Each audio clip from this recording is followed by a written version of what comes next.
presença de Deus nos proporciona paz, aumentando as resistências humanas para os embates cotidianos. Sutil e poderosa ao mesmo tempo, é um dínamo gerador de energias que recarrega as baterias da alma, da mente e do corpo, mantendo-os em condições estáveis de equilíbrio e ação. Como a enfermidade resulta de desequilíbrios nos campos moleculares responsáveis pela harmonia funcional das células, a saúde se estabelece quando a corrente divina passa com regularidade pelo sistema de ação aglutinadora dessas partículas de vital importância. Com ele, o temor desaparece, oferecendo lugar à coragem, que expressa bem-estar e segurança íntima. A evocação de Deus expulsa as preocupações e a insegurança, surgindo a serenidade e a confiança. A presença de Deus anula as recordações deprimentes e perniciosas que se clarificam com as esperanças de felicidade.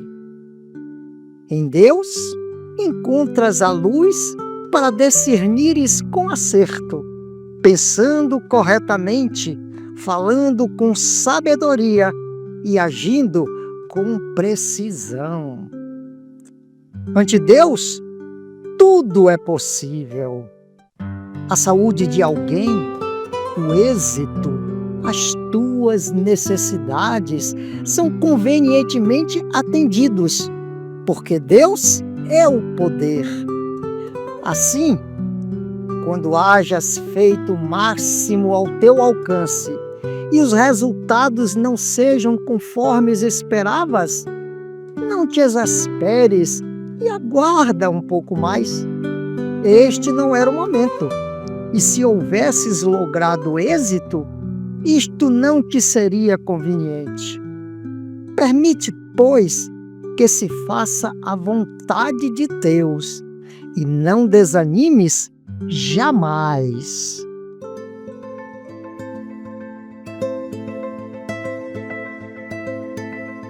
Uma campina de flores em pleno espaço infinito, onde desperta um precito de um pesadelo de dores, envergara o San Benito dos pedintes sofredores, vivera entre os amargores de um sofrimento bendito, e nessa etérea campina recebe a esmola divina nesse batismo de luz, recebendo entre outros gozos dos lábios de anjos formosos o ósculo de Jesus. Múltiplas são as conceituações dos infernos exteriores.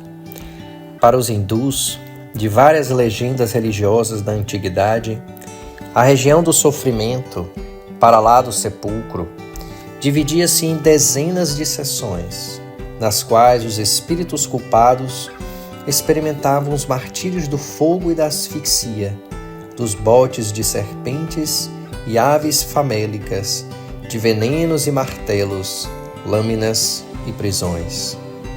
Entre os chineses, acreditava-se que os condenados, após o decesso, atravessavam privações e torturas, até caírem exaustos numa espécie de segunda morte, com o suposto aniquilamento do próprio ser.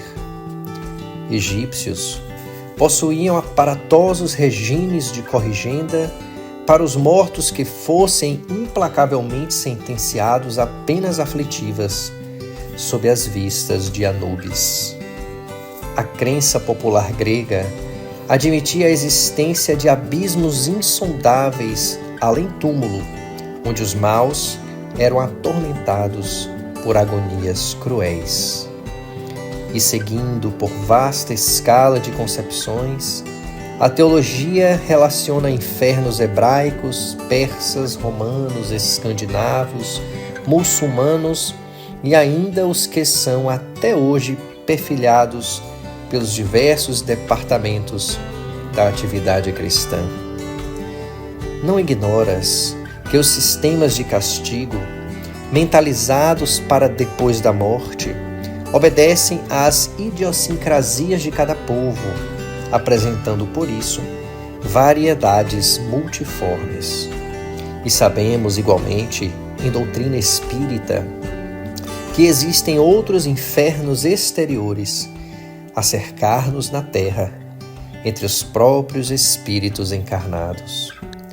Não longe de vós, temos o inferno da ignorância, em que se debatem as inteligências sequiosas de luz, o inferno das necessidades primárias absolutamente desatendidas, o inferno dos entorpecentes, o inferno do lenocínio, o inferno do desespero e o inferno das crianças desamparadas, todos eles gerando os suplícios das sombras e da loucura, do pauperismo e da enfermidade, do abandono e da delinquência. Em razão disso, embora respeitando as crenças alheias, observemos as próprias ações, a fim de verificar o que estamos fazendo para extinguir os infernos que nos rodeiam. E, sobretudo, aprendendo e servindo, vigiemos o coração para que a prática do bem nos garanta a consciência tranquila, de vez que todos somos responsáveis pela nossa própria condição espiritual. Disse-nos o Cristo: o reino de Deus está dentro de vós, ao que, de acordo com Ele mesmo, ousamos acrescentar, e o inferno também. Saudações, queridos caminhantes da estrada em busca do sagrado. Alegria imensa por mais esse encontro que congrega música, poesia e reflexões acerca da nossa busca por Deus. Desde a antiguidade, os seres humanos contemplaram os céus estrelados em meio a profundas indagações.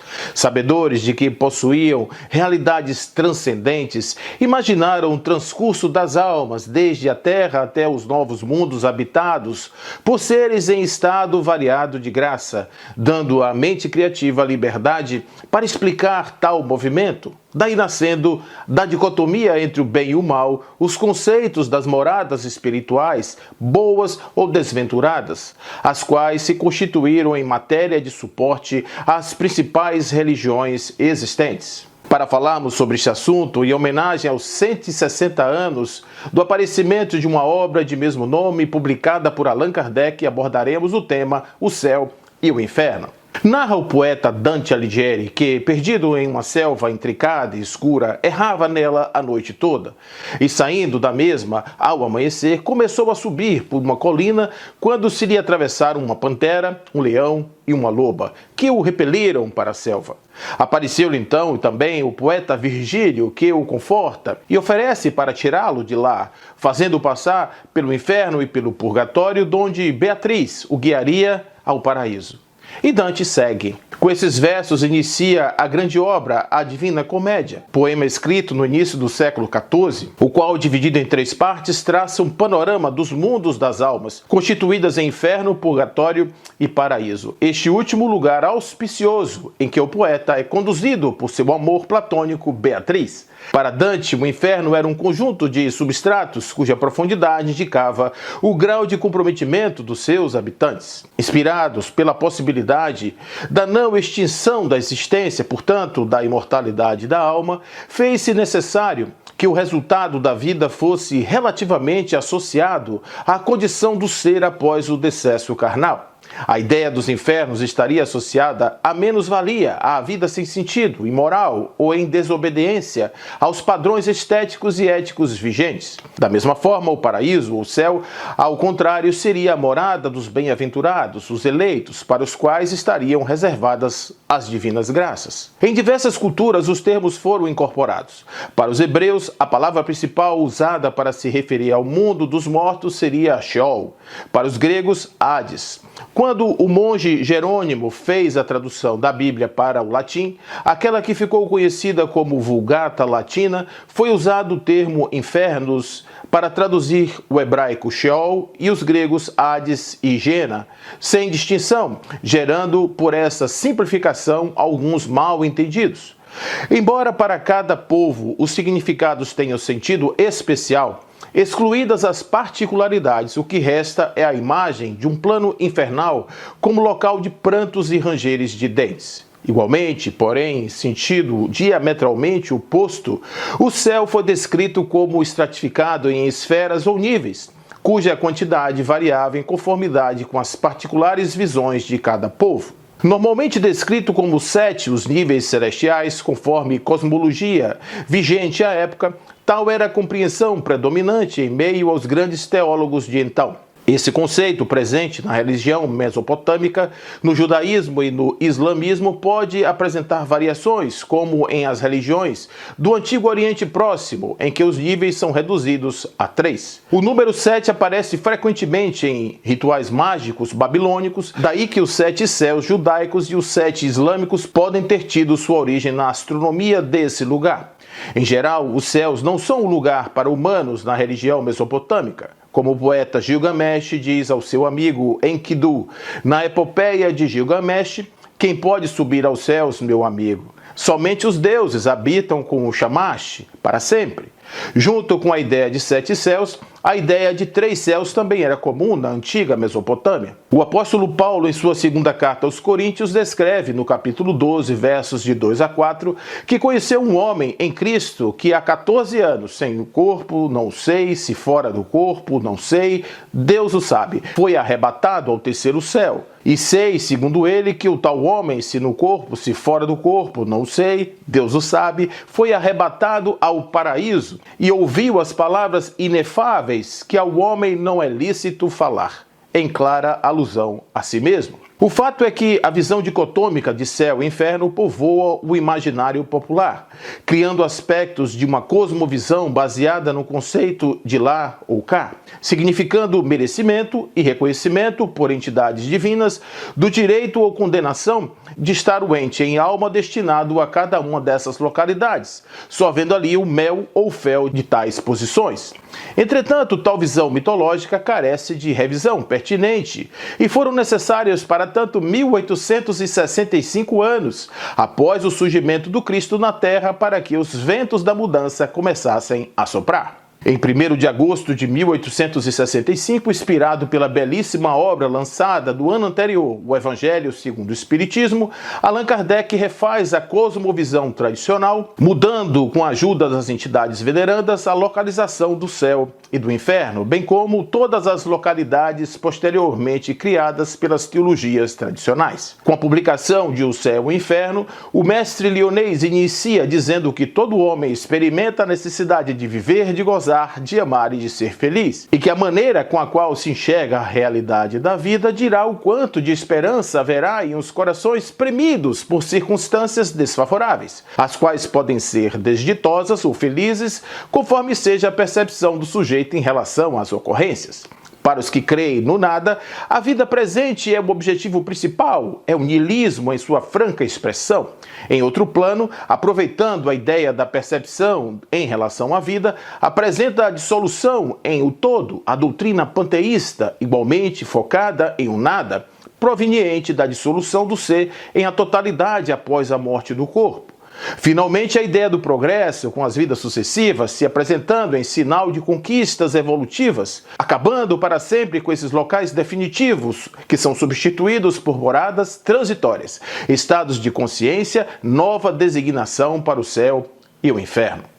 Nessa belíssima obra, Allan Kardec redefine os conceitos de teologia tradicional, tais quais o de anjo, de demônio, que passam a ser espíritos em diferentes graus de evolução, sendo a todos ofertado o paraíso ao final da jornada da sombra à luz, concedidas por determinismo divino a todos os seres da criação. Não mais prantos e rangeres de dentes definitivos, mas espaços para reflexão e arrependimento. Postos de passagem para novos desafios na senda do crescimento espiritual. Nessa primeira parte, apresenta ainda o Código Penal da vida futura, verdadeiro roteiro para orientação aos caminhantes. Apresenta também, em segundo momento, os depoimentos dos espíritos em diferentes graus, denotando variados estados da alma na erraticidade. Em considerando os níveis de consciência, somos viajores em uma eternidade da qual representamos projeções imortais rumo à glória estelar, fanal maravilhoso ao qual todos estamos destinados, vivendo em estágios de aprendizado e reflexões constituídos em vidas e experiências diversas que têm como finalidade não a punição, mas a evolução, pois como disse o poeta Isaías, Deus cegou-lhe os olhos, endureceu-lhes o coração, a fim de que não vejam com os olhos e compreendam no coração e se convertam e eu os cure.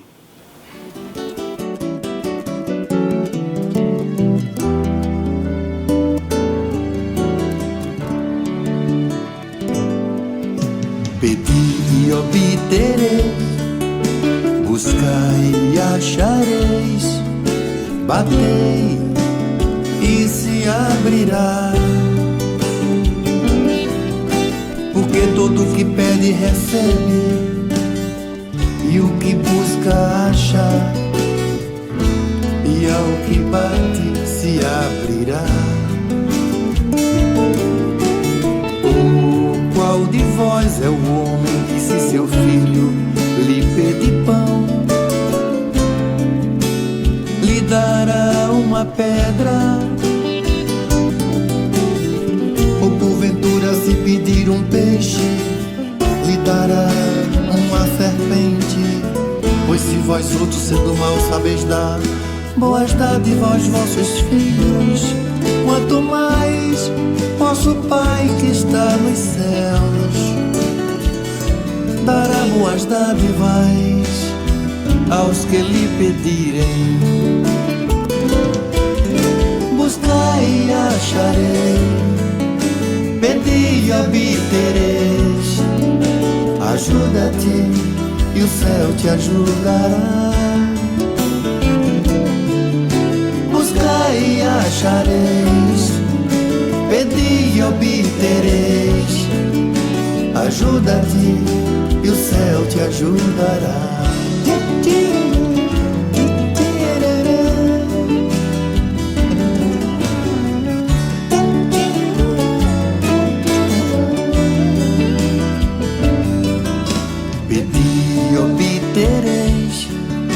Buscai e achareis, batei e se abrirá. Porque todo o que pede recebe, e o que busca acha, e o que bate se abrirá. Oh, qual de vós é o homem que se seu filho lhe pedir pão, lhe dará uma pedra? Ou porventura se lhe pedir um peixe, lhe dará uma serpente? Pois se vós outros sendo maus sabeis dar boas dádivas aos vossos filhos, quanto mais vosso Pai que está nos céus dará boas dádivas aos que lhe pedirem. Buscai e achareis, pedi e obtereis, ajuda-te e o céu te ajudará. Buscai e achareis, pedi e obtereis, ajuda-te e o céu te ajudará. Buscai e achareis, pedi e obtereis, ajuda-te e o céu te ajudará. Buscai e achareis, pedi e obtereis, ajuda-te e o céu te ajudará.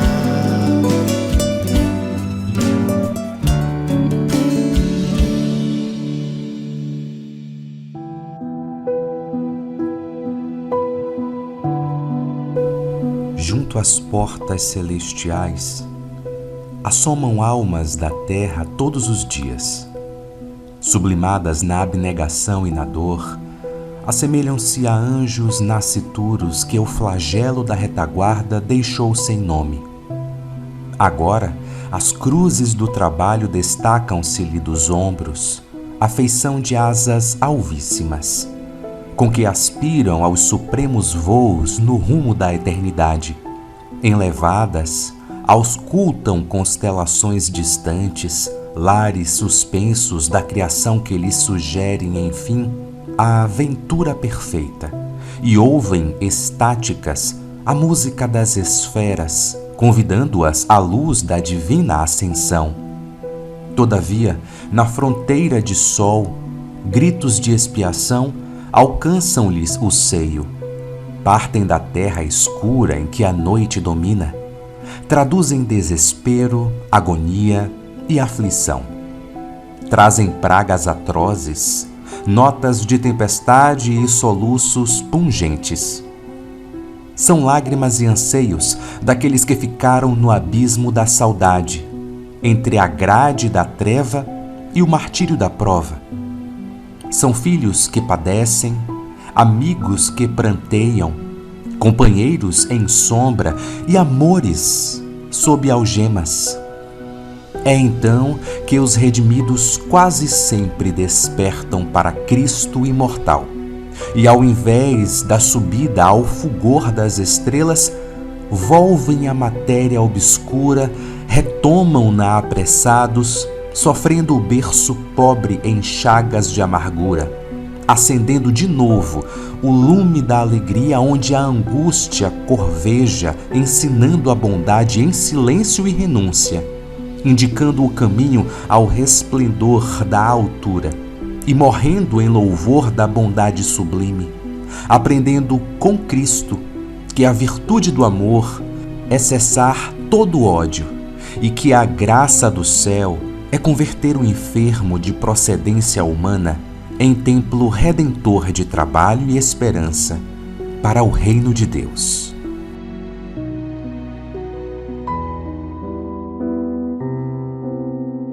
Em matéria de prêmio e castigo, a se definirem por céu e inferno, suponhamos-nos à frente de um pai amoroso, mas justo, dividindo a sua propriedade entre os filhos, aos quais se associa abnegado, para que todos eles se prestigiem e cresçam, de maneira a lhe desfrutarem os bens totais.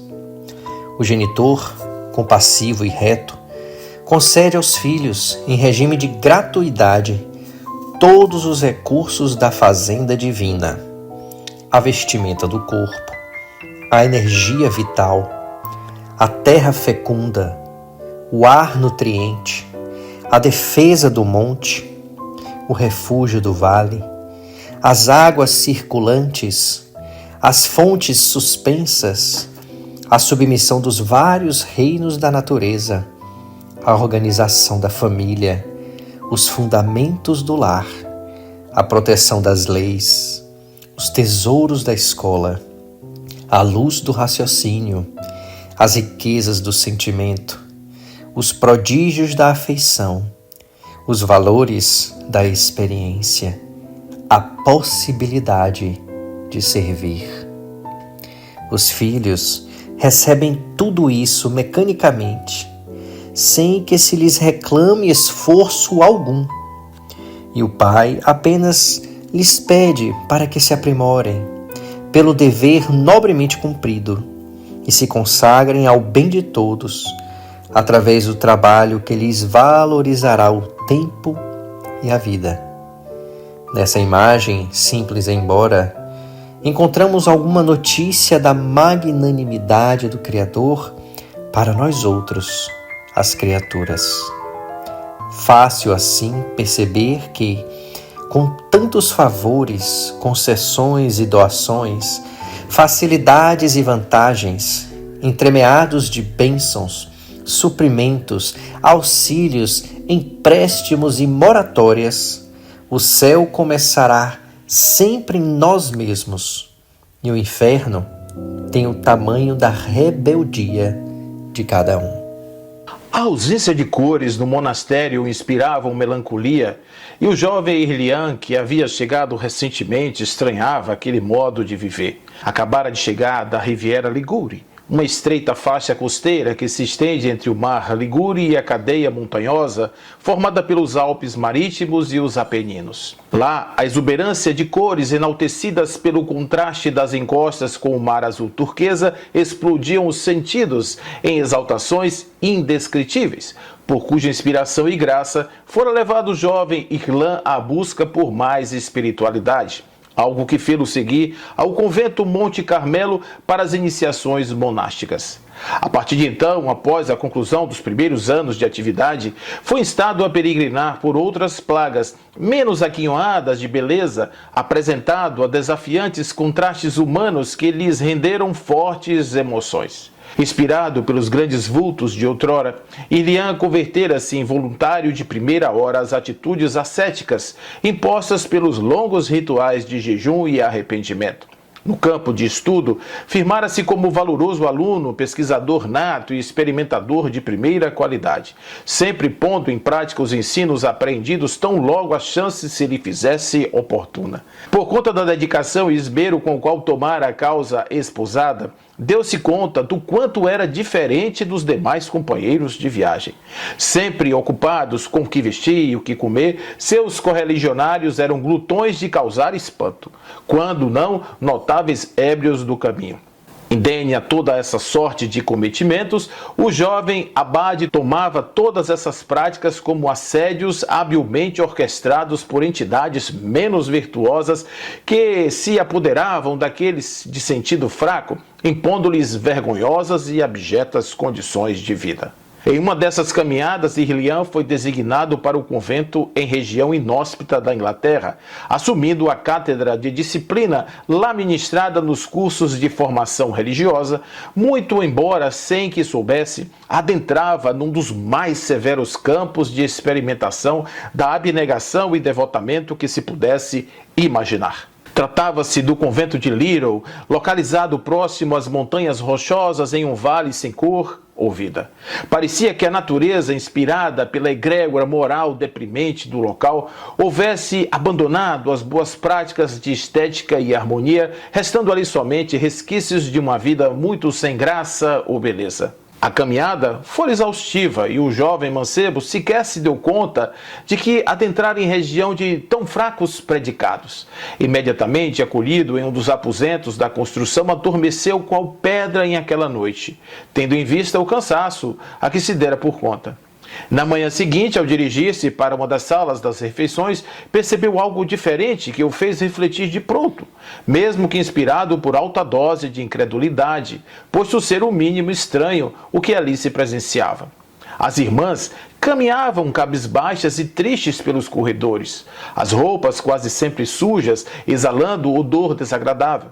As mãos curvadas em sinal de súplica e olhos ausentes de vitalidade ensejavam condição de desespero, incompatível, portanto, com a natureza daquele lugar. Uma caneca com água suja lhe fora servida juntamente com outra com bebida quente, pão sem fermento e um pouco de leite. Era toda a extravagância daquele de jejum. Talvez a qualidade da comida pudesse explicar a situação andrajosa das irmãs, e por isso imaginou que ali os votos de pobreza fossem um expediente necessário às voluntárias mortificações às quais se submetem os radicais. Nem mesmo ele, exímio praticante do ascetismo rigoroso, podia conceber tal nível de abdicação. Prosseguiu após o repasto para a sala onde lhe aguardavam os alunos, pelos quais ali se encontrava. Ao adentrar na sala de aula, a mesma ambiência cinza e triste dos demais lugares do convento ali estavam presentes. Por certo, os engenheiros construtores podiam ter todas as virtudes, mas a da alegria certamente não. Talvez por isso a sala repleta de cadeiras tivesse apenas 6 alunos, e, desestimulados, os demais decidiram por não prosseguirem os estudos. Fim do dia, Ilian se recolheu aos aposentos cheio de reflexões. Por certo, deveria reduzir as suas expectativas. Tudo muito estranho por ali. Os próximos anos seriam ainda mais cruéis para o jovem monge. Com o passar do tempo, Ilian percebeu que aquele lugar possuía outras particularidades. A abadesa recebia festivamente a visita de um companheiro de ordem, com o qual partilhava de bebedeira sem fim. Outras mulheres do local, umas por prazer e outras por obrigação, eram submetidas às sevícias dos festins de finais de semana, sempre regados à bebedeira desenfreada, práticas não usuais para os que a princípio teriam renunciado à vida mundana. Recolhido, o jovem orava e meditava em claro desconforto ante a situação apresentada. Certa feita, já sentindo que aquela psicosfera lhe atingira a alma em cheio, deu-se conta que deveria sair para aspirar novos ares. Em verdade, quando preparar o pequeno alforje com o qual encetaria a marcha, ficou na dúvida se o que queria era meditar em novos planos ou simplesmente abandonar tudo e fugir desiludido. A única coisa que sabia era que, enquanto orava em seu mundo íntimo, ele era arrebatado por incomensurável alegria, fazendo valer a pena todo o sofrimento, razão pela qual a opção pela fuga tornou-se enfraquecida. Já caminhara alguns quilômetros quando, sentindo as forças se esvaírem, resolveu parar para orar e se alimentar quando perdeu os sentidos, caindo prostrado em sono profundo, qual há muito não experimentava. Nesse instante, arrebatado aos mundos dos sonhos, deu-se conta de estar em jardim florido, aroma refrescante e sensação de agradável presença que encharcava a alma de júbilo e contentamento. Uma alegria incontida lhe invadiu o peito, fazendo sorrir qual criança satisfeita. Ilian, o jovem pensou ter ouvido alguém chamar seu nome, pelo que redarguiu: "Quem me chama?" Foste chamado aqui para que lhes sejam dadas as explicações acerca das dúvidas que lhes enfraquecem os propósitos. Sabemos que fraquejas, mas como podemos ajudá-lo? Imediatamente, Ilian pensou nas condições em que vivia e nos contrastes daquele monastério, pelo que indagou: "Entrei na vida monástica por conhecer as belezas do céu e desejar seus efeitos, mas pelo visto ainda não é a minha hora. Posto que fui colocado em Ulupaná, tal nível moral dos que lá habitam, como faço então para merecer o céu tão desejado?" Ilian, concebes o céu como graça divina outorgada por Deus aos eleitos. Pensa que se fores capaz de renunciar à vida, serás também capaz de oferir as exigentes condições do Pai Criador para admitir moradores nas altas esferas celestiais. Contudo, pelo visto, desconheces que o céu e o inferno não são locais, com portas seladas e vigiadas por anjos colossais ou malignas criaturas, mas sim estados de consciência, os quais experimentas em quaisquer lugares em que vos encontres. Dessa forma, podes fruir das blendícias do céu, mesmo em meio às mais abjetas circunstâncias morais possíveis, em o reino das sensações, qual a terra, e dessa forma, se fores capaz de espazir a luz dos planos divinos em meio às trevosas plagas dos reinos terrestres, não serás merecedor, mas sim usufrutuário do céu interior, que estua em almas bem resolvidas de si mesmas. Foste chamado ao local exato para experimentares a incondicionalidade do reino, sendo, portanto, o servidor do céu em meio às trevas. Ilian despertou em meio à respiração ofegante, em um misto de epifania e ansiedade, algo rapidamente refeito pela sensação de completude que o invadiu. Retornou em passos apressados ao monastério, sentou-se à mesa e sorveu a reduzida ração qual saboroso banquete. Sorrindo e satisfeito, pois agora compreendia que ser luz em meio às trevas era o seu céu naquele lugar. Quando a vida se mostrar um lugar de luta e dor, é que há nos céus mãos a trabalhar, lapidando o tempo do amor. Se a incerteza então vier, busca a luz na oração, revigora o teu cântico de fé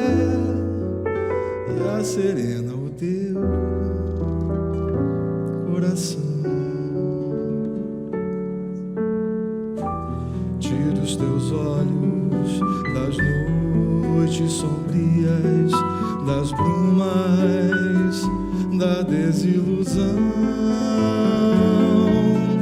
Crê tão somente que a graça divina te acena a renovação.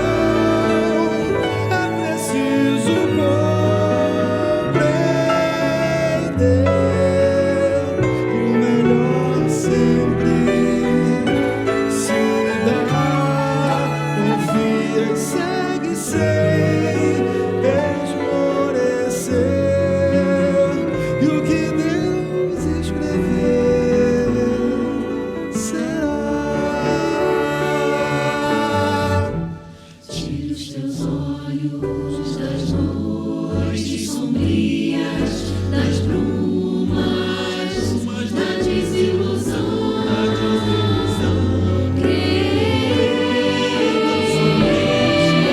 Que a graça divina te acena a renovação. O melhor sempre se dá, e o que Deus escrever será. O melhor sempre se dá, e o que Deus escrever será.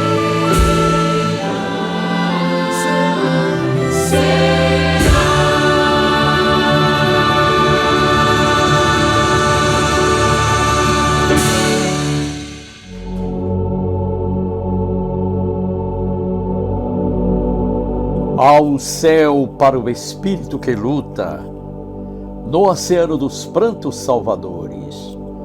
Céu repleto de vida e de fulgores, que coroa de luz a alma impoluta. A canção da vitória ali se escuta, da alma livre das penas e das dores, que faz da vida rede de esplendores, na paz quase integral e absoluta. Considerai, ó pobres caminheiros, que na terra viveis como estrangeiros, de alma ofegante e coração aflito. Considerai, fitando a imensa altura, os deslumbrantes orbes da aventura, por entre os sóis suspensos no infinito. Em deslumbrante paisagem da esfera superior, diversos mensageiros se congregavam em curioso certame. Procediam de lugares diversos e traziam flores para a importante aferição de mérito. Na praça enorme, pavimentada de substância semelhante ao jade, colunas multicores exibiam guirlandas de soberana beleza. Rosas de todos os feitios e cravos soberbos, gerânios e glicínias, lírios e açucenas, miosotes e crisântemos exaltavam a sabedoria do Criador em festa espetacular de cores e de perfumes. Envergando túnicas resplandecentes, servidores espirituais iam e vinham à espera dos juízes angélicos.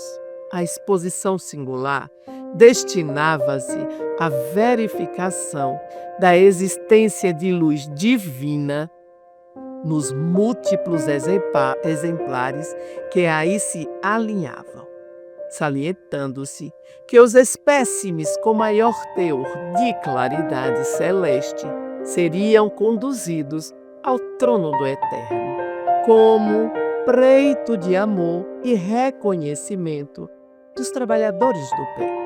Os julgadores não se fizeram esperados.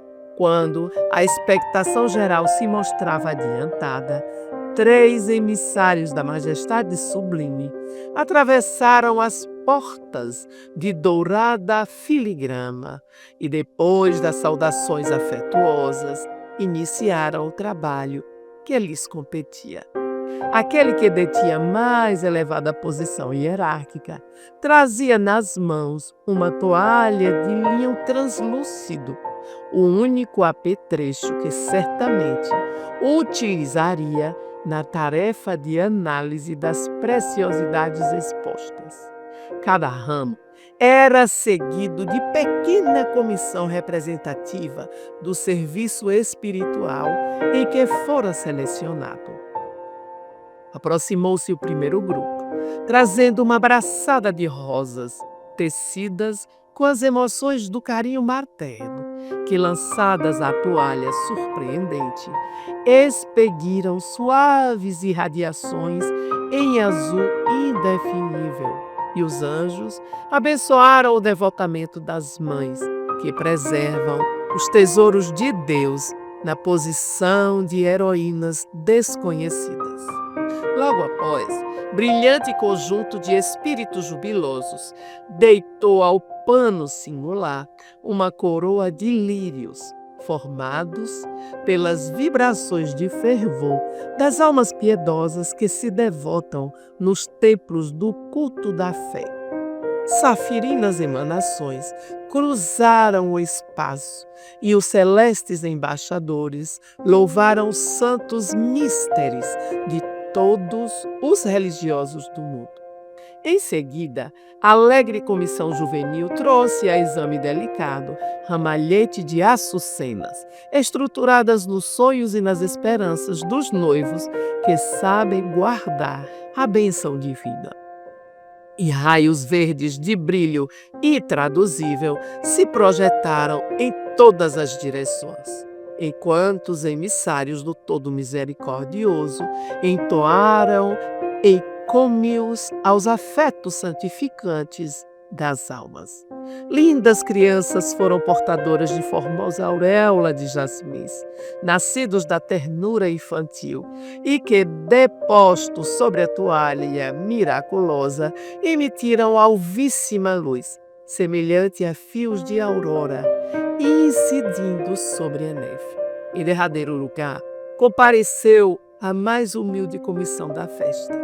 4 almas revelando características de extrema simplicidade surgiram com um ramo feio e triste.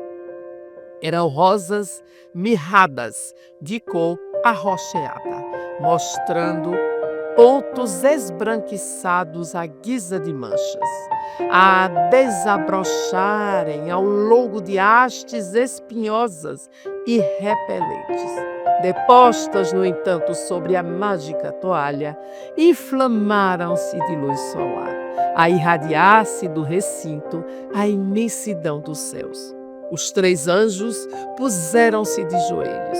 Inesperada comoção encheu de lágrimas os olhos espantados da enorme assembleia. E porque alguns dos presentes chorassem com interrogações e manifestas, o grande juiz do certame esclareceu, muito emocionado. Estas flores são as rosas de amor que raros trabalhadores do bem cultivam nas sombras do inferno. São glórias do sentimento puro, da fraternidade real, da suprema consagração à virtude, porque somente as almas libertas de todo o egoísmo conseguem servir a Deus na escória das trevas. Os alcúleos que se destacam nas hastes agressivas simbolizam as dificuldades superadas. As pétalas roxas significam o arrependimento e a consolação dos que já se transferiram da desolação para a esperança. E os pontos alvos expressam o pranto mudo e aflitivo dos heróis anônimos que sabem servir sem reclamar. E entre cânticos de transbordante alegria, as rosas estranhas subiram rutilantes ao paraíso. Ó vós que lutais no caminho empedrado de cada dia, enxugai as lágrimas e esperai. As flores mais sublimes para o céu nascem na terra, onde os companheiros de boa vontade sabem viver para a vitória do bem, com o suor do trabalho incessante e com as lágrimas silenciosas do próprio sacrifício.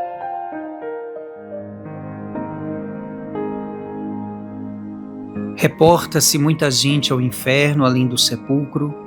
No entanto, é imperioso lembrar o inferno que nós mesmos criamos antes do berço. Em verdade, se somos individualmente examinados depois do túmulo, não será lícito esquecer que a justiça divina nos observa igualmente em nossa expressão grupal. Dessa forma, nas linhas da experiência doméstica, no campo da luta humana, quase sempre enxameiam junto aos espíritos encarnados aquelas almas desprevenidas que com eles se acompliciaram na delinquência e que em lhes precedendo os passos na viagem da morte não se fizeram ausentes. E o tempo, o juiz que premia méritos e retifica defeitos, reúne nas telas da vida espiritual antigos companheiros de viciação e de ignorância, investindo cada um na parcela de sofrimento indispensável à precisa reparação. Renteando com a morada terrena, dolorosos processos de purgação e acrisolamento aglutinam seres imprevidentes que, tomados de aflição e loucura, suplicam a bênção da volta à carne para o trabalho do recomeço. Diante disso, o mesmo tempo, em nome de Deus, confere de novo aos desertores do bem a suspirada ocasião para o reajuste, orientando-lhes o retorno através de reaproximações gradativas. Desse modo, pais e filhos, cônjuges e parentes, superiores e subalternos, irmãos e amigos renascem uns ao lado dos outros na hora justa, cada qual suportando o quinhão de dor regenerativa que lhes é adjudicado. E enfermidades e provas, separações e amarguras, mutilações e desastres, aleijões e infortúnios surgem portas adentro das instituições e dos lares, tanto quanto nos elos da consanguinidade e nos laços afetivos. Fruto do passado delituoso, a expiação pede a todos serenidade e renúncia para que o horizonte se aclare na recomposição do destino. Saibamos render culto constante ao amor fraterno, auxiliando sem paga, porque somente construindo a alegria dos outros é que edificaremos o caminho ditoso que nos liberte, enfim, das algemas da sombra para a bênção da luz.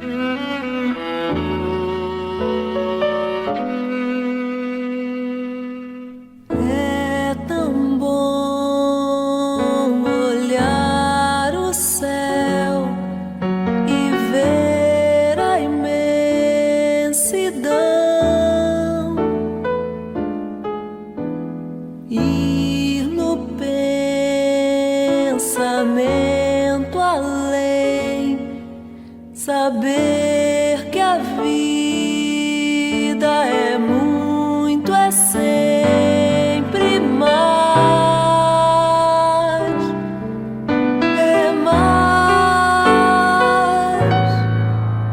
herdeiro que tu és do infinito azul, pra sempre aprender a amar, servir. Liberta o coração e voa pra amplidão, com fé em Deus e as mãos na terra.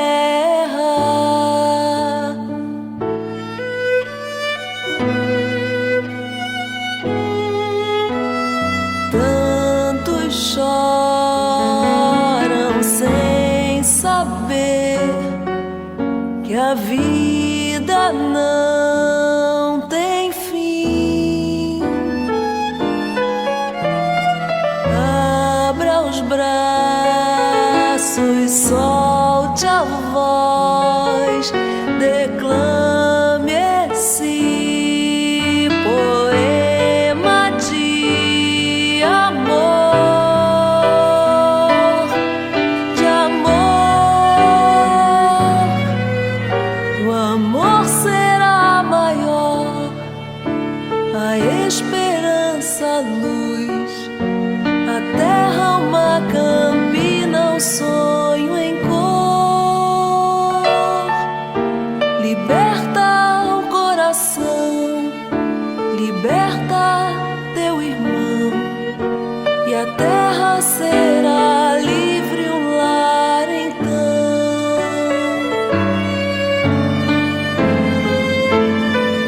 Vais viver com alegria o infinito aqui.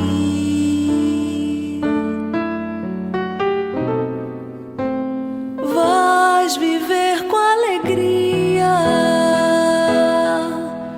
o infinito aqui.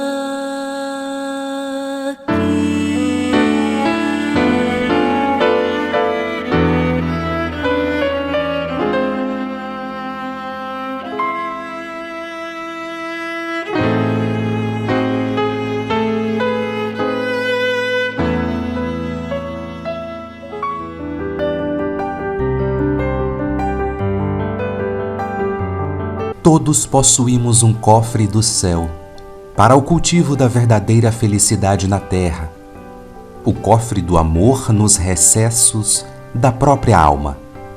Mergulhando nele as mãos, dele podemos retirar as melhores dádivas na extensão da caridade e da paz, do entendimento e da alegria. Fulgurantes moedas de luz dele nascem, abençoando-nos o caminho, e usando-as é possível diminuir a tristeza e extinguir a discórdia, atenuar o sofrimento e apagar as labaredas do ódio que vomitam lava e cinza de aflição em quase todos os recantos da terra. Aqui auxiliam-nos a soerguer um coração materno torturado nas provações regeneradoras. Ali nos acrescentam as forças para levantar um companheiro abatido. Além, habilitam-nos a espalhar ânimo e reconforto em áreas atormentadas de incompreensão. Acolá, permitem-nos efetuar o socorro à criança relegada ao abandono. Agora, transubstanciam-se em sorrisos de esperança. Depois, convertem-se em frases de carinho e consolação. Mais tarde, transformam-se em atitudes de tolerância, bondade, confiança e perdão. Não é preciso possuir o ouro da terra para arrojar às criaturas as bênçãos desse patrimônio superior. Não é necessário qualquer título convencionalista na cultura da inteligência para que venhamos a ser legítimos distribuidores dessa riqueza imperecível. Cada qual de nós pode gastar desses prodigiosos recursos que se multiplicam em nossa jornada para Deus. Ninguém vive sem o círculo de necessitados dessas doações que podem nascer incessantemente em nós. Todos temos para auxiliar um parente na solução de problemas do mundo, um companheiro vacilante na fé, um amigo que se faz menos seguro, um irmão que chora entre a sombra e o infortúnio, porque nenhum de nós vive sem o estímulo abençoado das afeições que nos compartilham do caminho ou da vida. Sem aguardar pela visitação do dinheiro terrestre, que muita vez não passa de pesada responsabilidade, espalhemos as bênçãos de alegria ao nosso alcance. Basta o concurso da boa vontade para descerrar esse cofre íntimo, de vez que o Pai Celestial encerrou-o em nosso próprio peito, guardando nele o tesouro do amor em forma de coração.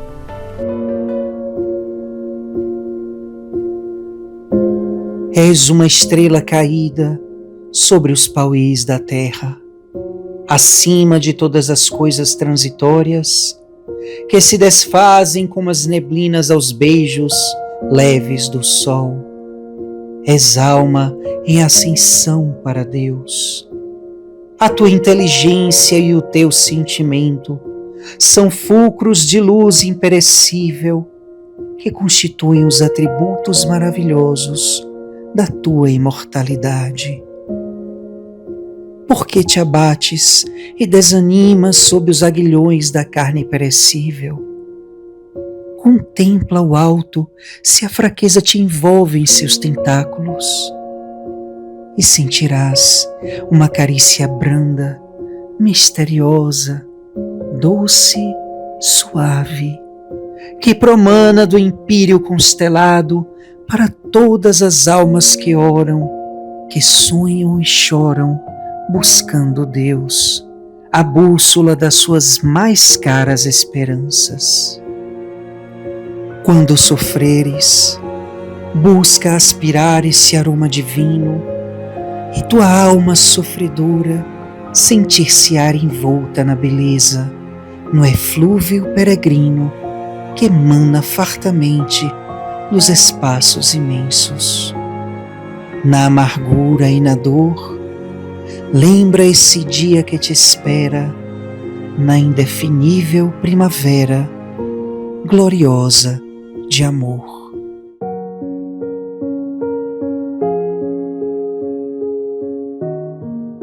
Amado Deus, graças te damos nesse momento por estar conosco na nossa caminhada evolutiva. Obrigada pelo cuidado e amor. Obrigada porque entendes o nosso percurso na vida e nos aceita como filha e como filho. Obrigada, Senhor, porque entendes que ainda não somos perfeitos, mas o teu amor nos cobre de bênçãos a cada passo da caminhada.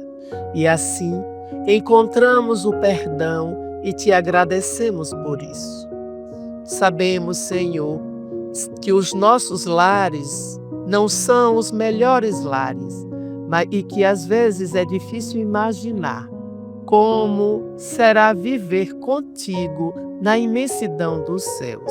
Sabemos que será maravilhoso e por isso, Senhor, pedimos proteção aos nossos lares. Oro para que eu viva com a certeza de que o meu lugar é sempre junto a Ti. Perdoa-nos pelas nossas dificuldades. Sonda os nossos corações para vivermos uma vida justa e correta aos Teus olhos, para um dia vivermos no lar eterno. Oro para que no período em que estou na terra, a gente possa tomar sábias decisões, sermos luzes por onde passarmos e levarmos mais do que o Seu amor para todas as pessoas que nos seguem. Que possamos ser uma ferramenta em Suas mãos e que muitas outras vidas possam ser alcançadas.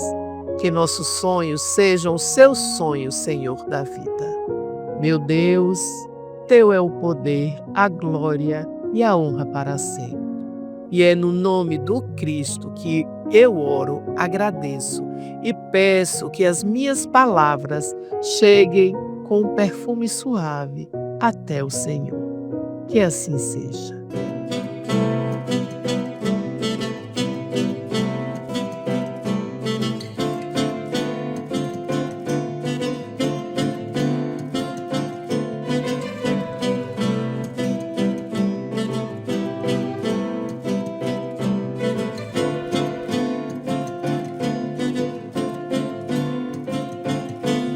Além do horizonte deve ter algum lugar bonito pra viver em paz.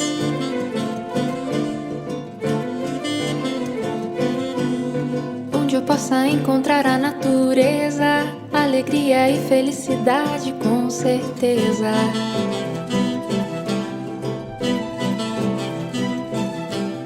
Lá nesse lugar o amanhecer é lindo, com flores festejando mais um dia que vem vindo.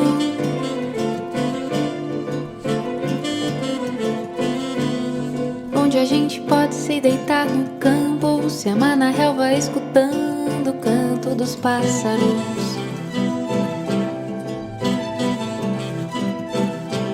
Aproveitar a tarde sem pensar na vida, andar despreocupado sem saber a hora de voltar.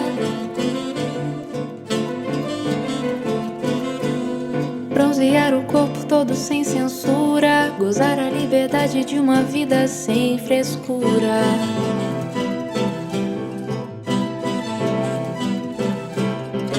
Se você não vem comigo, nada disso tem valor. De que vale o paraíso sem o amor? Se você não vem comigo, tudo isso vai ficar no horizonte esperando por nós dois.